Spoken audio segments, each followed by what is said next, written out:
I want to throw it open to, start with you, but throw it open to everyone. Susan's pretty good at this, and a few others are pretty good at this. Why? Tell me about the why. Okay, so let me start by saying I love Hillary Clinton. I spent 3 nights in the White House over my 5 years in office almost.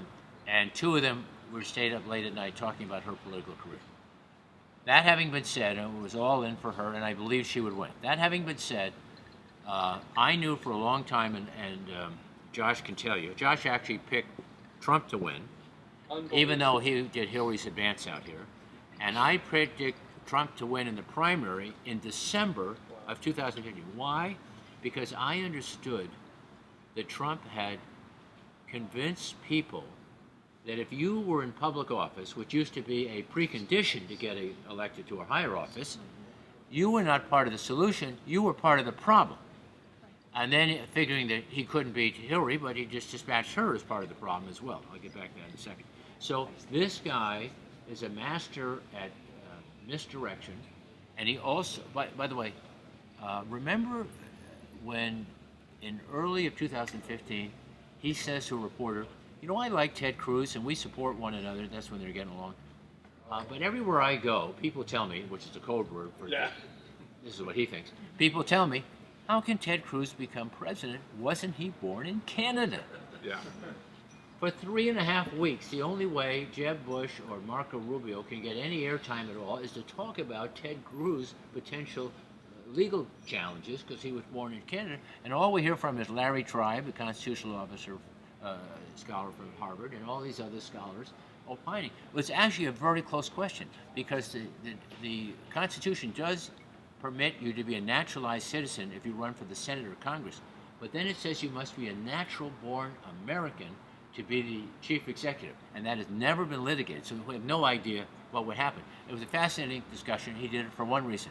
He was in the lead. Everyone else had to chase him.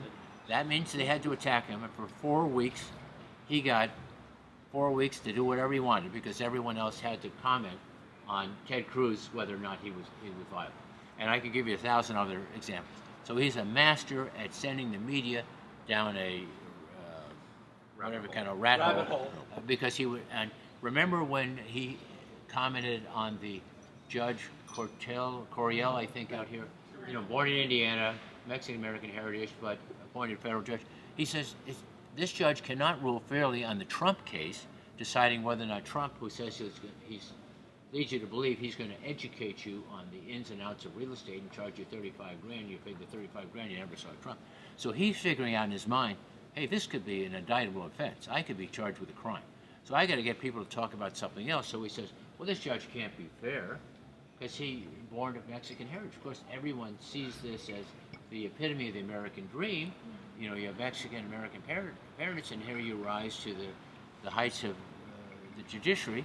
But he would rather take the hit for that than have you really dig in deeper on what's going on at Trump University. So that's how smart he is. He's extraordinarily smart. Now, he's also obviously got a problem. By the way, Greg, when you say smart, do you mean, I mean smart? smart. Wait. I mean savvy. Hold on. Smart or cunning?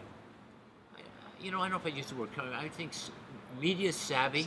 And he knows how to give them something juicy to chase, but it just happens to be something that keeps him from going in a different direction he doesn't want them to go. Got it. We, as a Democratic Party, forgot our roots. Our roots were to support working men and women and to help them against the excesses of business.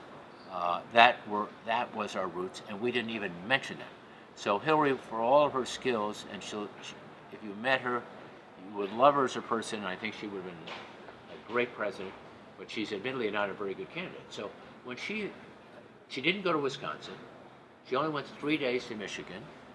Obama spent 10 days in Wisconsin, I don't know how many days in Michigan, running for re-election as the President of the United States. And we never talked about the many people who weren't doing that well in our economy. So in the auto industry, yeah, Obama helped save what was left of the auto industry, but there were still at least 50% of the workers who were not saved. And they got ticked off every time they heard about this great miracle, because unless they were saved, they felt, well, what am I, chicken liver? I didn't, I lost my job.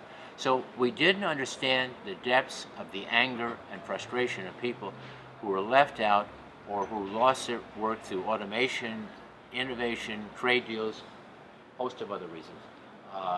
And we didn't appeal to the working class. So Trump wins the working class vote. He wins women.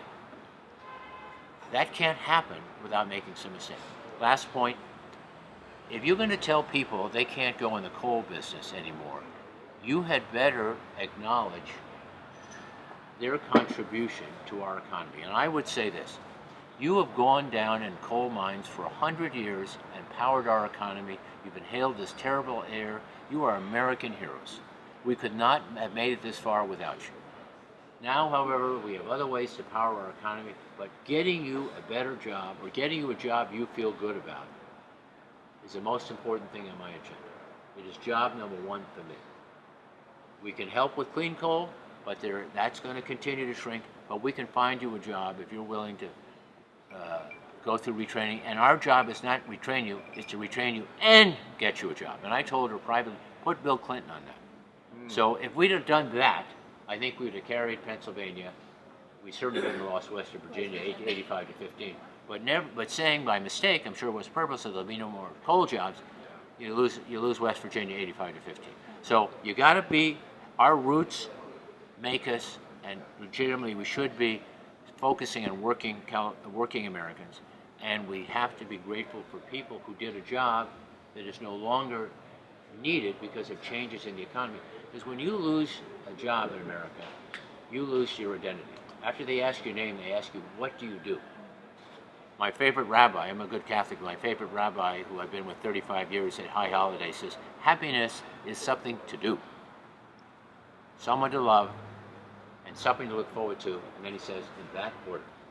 So having something to do is so important to the American dream that even if we pay you exactly what you were getting paid for, it's not the same thing, because you don't feel needed, you don't feel wanted, you don't feel part of something bigger than yourself. So the Democrats don't get that. Having something to do is really the essence of the American dream. It's not making a lot of money, it's not, yeah, that's nice, not getting rich, that's nice, but being part of something bigger, whether it's media, the art world, athletics, science, medicine, being part of something that's important is really the American dream. What I like most about City Talk is all the guests, if you will. They were smart, very good questions. Many of them I had encountered over my political career, and it was just fun. It's fun, lively, and if you haven't done it, I recommend you come and be a guest. So I wanted to share one story about my wife and what a big assist she's been to me in my political career. So we're 2 or 3 weeks into my term as governor, trying to focus on education. We've called a special session, and the legislature is frustrated because for 16 years, Republican governors have vetoed their bills, so they want me to focus on a whole bunch of other issues, which I say I'll get to when the special session is over. So I'm complaining to my wife, and she listens for a few seconds. She said, just knock it off. You spent your whole life trying to be governor. Now you're governor. Just enjoy every moment, the good, the bad, the in-between. So I thought that was very sage advice. What was I complaining about? I was governor of California. I had my dream job. I should just make the most of it and stop complaining. As you know tonight, I really stress the importance of helping people find jobs that they feel proud to have, feel good about, because in America, what we're about is giving everyone the opportunity to pursue the career and the vocation that they care the most about. And so I'm very distressed to see jobs lost through whether it's trade or automation or innovation, because that's the difference in America. My favorite rabbi told me once that happiness is something to do, someone to love, and something to look forward to, but in that order, something to do. So the Democratic Party has to get back to its roots and help people find good work. And I think there's one perfect example. So there's about 3 million jobs now. Most of them involve overseeing servers and software in every human endeavor, from nonprofits to Silicon Valley to hospitals to law firms to everything you could think of. And that requires maybe 30 or 40 hours of online training, and we need to get people to apply for these jobs that pay between $90,000 and $120,000 a year, because they're there for the taking. They'll feel better, they'll make more money, it'll make America more competitive, and generate more resources for local and state and federal government. So it's a win-win situation.